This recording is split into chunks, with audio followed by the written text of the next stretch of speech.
అయితే పాపం ఏమైంది వీళ్ళదంటే కుడిదిలో పడ్డ ఎలకలాగా అయింది ఇలా పరిస్థితి. నిజంగా చెప్పాలంటే కాంగ్రెస్ గవర్నమెంట్ పరిస్థితి ఎట్లా అయిందంటే ముందుకు పోలేరు, వెనక్కి రాలేరు. మీ బీఆర్ఎస్ పరిస్థితి మాకెందుకు చెప్తావన్నా అన్న? నేను చాలా పెట్టింది రామ్మోహన్ గారు. పాయింట్ ప్రతి పాయింట్ రాసుకొని చెప్పు అంతే తప్ప మధ్యలో కాదు. జవాబే అబ్జర్వింగ్. భరత్ అన్న ఏమైంది ఇలా పరిస్థితి అంటే ఎస్ఎల్బిసిలో అదొకటి మెషిన్ పెట్టిండ్రు, ఆ బోరింగ్ మిషన్ అని చెప్పి ముందుకు పోలేదు, ఎన్నికి రాలేదు. వీళ్ళ పరిస్థితి కూడా ఏమైందంటే కుడిదిలో పడ్డ ఎలకలాగా అయింది. అలవి కానటువంటి హామీలు ఇచ్చిండ్రు, అవి నెరవేర్చడం చేత కాదు. వాళ్ళేమో గప్పాలు కొట్టిండ్రు. వచ్చే ముందు ఏం చెప్పిండ్రంటే కాంగ్రెస్ పార్టీకి ఇంత చరిత్ర ఉంది, అంత చరిత్ర ఉంది, మాకు సంపద ఎట్లా సృష్టించాలో తెలుసు, పేదలకు ఎట్లా పంచాలో అని చెప్పి చాలా గప్పాలు కొట్టిండ్రు. తుటుక్కులు అనుకోకుండా వచ్చిండ్రు. వాళ్ళు కూడా ఊహించలేరు వాళ్ళకు ప్రతిపక్ష హోదా కూడా దక్కుతుందో లేదో అనేటటువంటి పరిస్థితుల్లోంచి తప్పిదారి ఆ తంతె బూరెల బుట్టల పడ్డట్టు పడంగానే అయిపోయింది. ఇక ఏం చేయాలా? పొద్దున లేచినప్పటి నుంచి కేసీఆర్ గారు అట్లా చేసిండు, కేసీఆర్ గారు ఇట్లా చేసిండు, అన్ని అప్పులు చేసిండు, ఇన్ని అప్పులు చేసిండు. ఇగో మా మనోళ్ళు వేరేళ్ళు కూడా చెప్తున్నాడు, బీజేపీ పార్టీ వాళ్ళు కూడా అప్పుల గురించి రేవంత్ రెడ్డి గారు చేసుడే కాదు కేసీఆర్ గారు కూడా చేసిండు అని చెప్పి. అదే బీజేపీ వాళ్ళు అడిగినటువంటి ప్రశ్నకు పార్లమెంటు లోపల సమాధానం కూడా చెప్పింది ఏంటంటే 2.8 crores అని చెప్పి చాలా చెప్పినటువంటి వీళ్ళు ఇప్పుడు వీళ్ళు ఏంటంటే అప్పుల గురించి మాట్లాడతారు, అవిటి గురించి మాట్లాడతారు.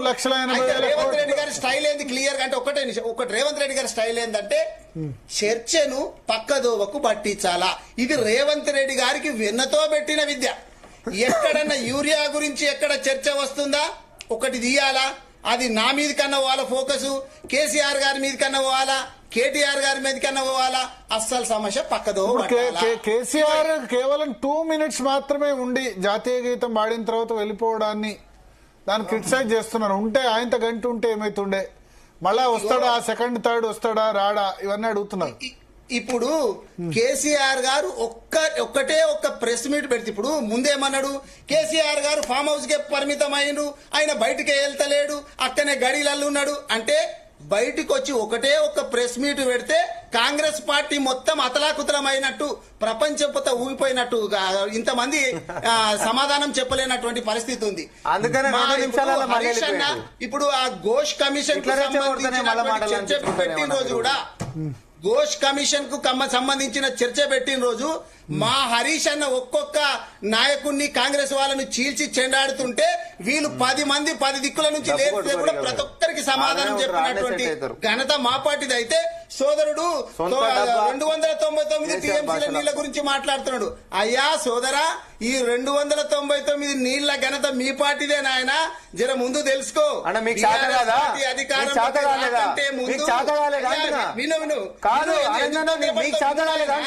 విను విను ముందు ఇదే కాంగ్రెస్ పార్టీ కదా, ఈ దరిద్రం బూరెల బుట్టలు పడ్డామంట, మిమ్మల్ని తేడా పడ్డారు. ఫస్ట్ నేను చెప్తుంటే నీవు అర్థం మమ్మల్ని తెలుసుకొని మాట్లాడుతున్నావు. 299 టీఎంసీలకు సంతకాలు చేసి ఫస్ట్ ఒక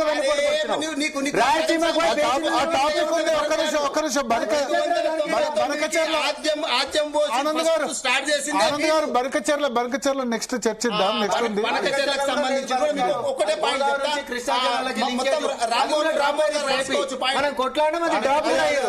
అది అనుమతి వచ్చిందంటారు. వదలనటువంటి వీళ్ళు మా హరీష్ అన్న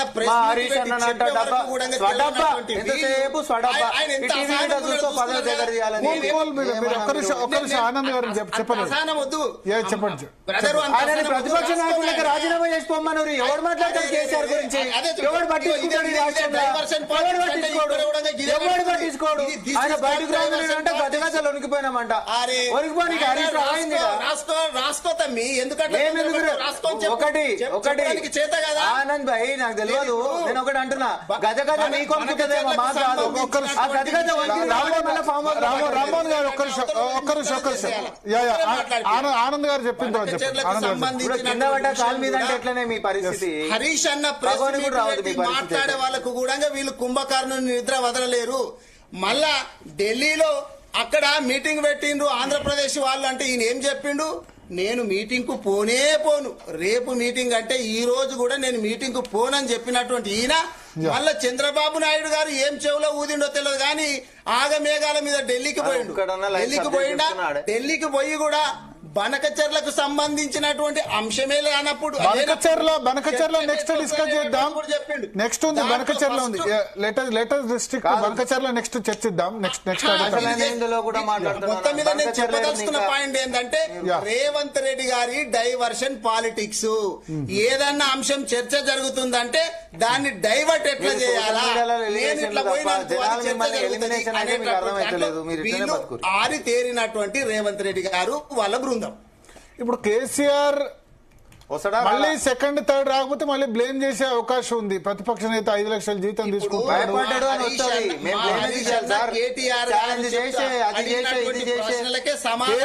కాదు, రేవంత్ రెడ్డి ఒక మాట అన్నాడు, అసెంబ్లీకి వస్తే మర్యాదగా చూసుకుంటామని చెప్పాడు. ఈయన మర్యాద ఎంత బాగా చూస్తాడో బయట బాగా తెలుసు కదా, ఎంత మర్యాదగా మాట్లాడతాడు. నిన్న టీవీలో చూసేందుకైతే మర్యాద చూపించాడు.